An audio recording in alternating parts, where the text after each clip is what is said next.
로마서 4장. 그러면 이 문제에 대해 우리의 조상 아브라함이 발견한 것은 무엇이라고 말할 수 있겠습니까? 아브라함이 행위를 통해 의롭다함을 얻었다면 그에게는 자랑할 것이 있었을 것입니다. 그러나 하나님 앞에서는 자랑할 것이 없습니다. 성경이 뭐라고 말합니까? 아브라함이 하나님을 믿으니 그 믿음을 그의 의로 여기셨다라고 하지 않습니까? 일을 해서 품삯을 받는 사람은 그가 받는 품삯을 당연히 받을 것을 받는 것으로 생각하지 선물을 받는 것으로 생각하지 않습니다.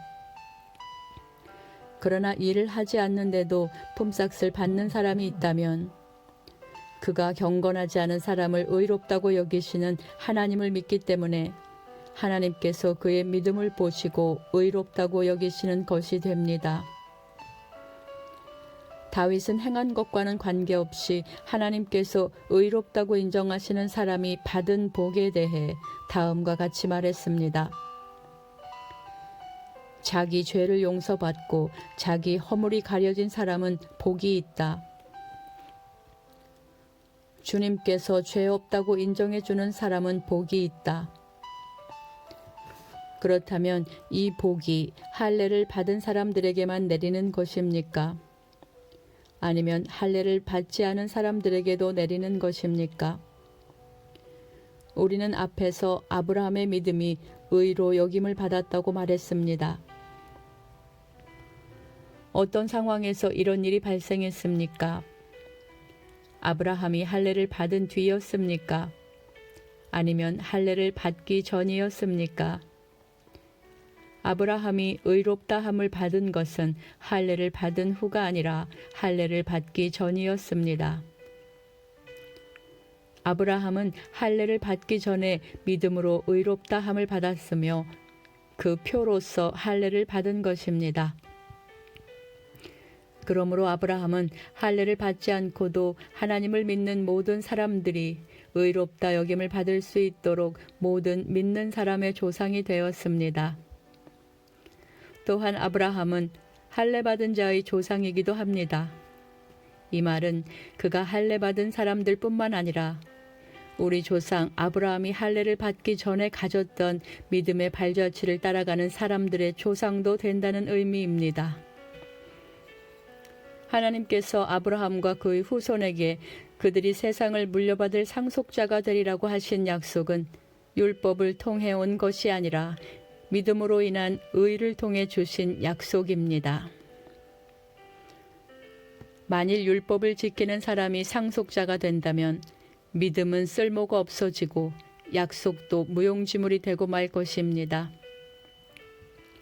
율법은 하나님의 진노를 야기하지만 율법이 없다면 율법을 범하는 일도 없을 것입니다. 그러므로 하나님의 약속은 믿음을 통해 주어집니다. 이렇게 하신 것은 하나님께서 아브라함의 모든 자손에게 약속을 은혜로 주시기 위해서입니다. 모세의 율법 아래 사는 사람뿐만 아니라 우리 모두의 조상 아브라함처럼 믿음으로 사는 사람들 전부가 아브라함의 자손이 됩니다. 성경에 내가 너를 많은 민족의 조상으로 삼았다고 기록되어 있는 것처럼 아브라함은 그가 믿은 하나님, 곧 죽은 사람도 살리시며 없는 것도 있게 하시는 하나님을 믿었습니다. 아브라함은 소망이 전혀 없었지만 하나님께서 내 자손이 이와 같이 많아질 것이다 라고 말씀하신 대로 자기가 많은 민족의 조상이 될 것을 믿고 소망하였습니다. 아브라함은 100살이나 되어 거의 죽은 사람이나 다름없게 되었고 살아도 나이가 많아 아기를 낳을 수 없다는 것을 알았지만 하나님을 믿는 믿음이 약해지지 않았습니다. 그는 하나님의 약속에 대해 불신하거나 의심하지 않고 오히려 그 약속을 굳게 믿어 하나님께 영광을 돌렸습니다. 아브라함은 하나님께서 친히 약속하신 것을 이루실 능력이 있다는 것을 확신했습니다. 이것이 바로 하나님께서 그 믿음을 그의 의로 여기셨다라고 말씀하신 이유입니다. 그의 의로 여기셨다는 말은 아브라함만을 위해 기록된 것이 아닙니다. 그 말은 우리 주 예수님을 죽은 자 가운데서 다시 살리신 분을 믿음으로 의롭다함을 얻게 될 우리를 위해서도 기록되었습니다.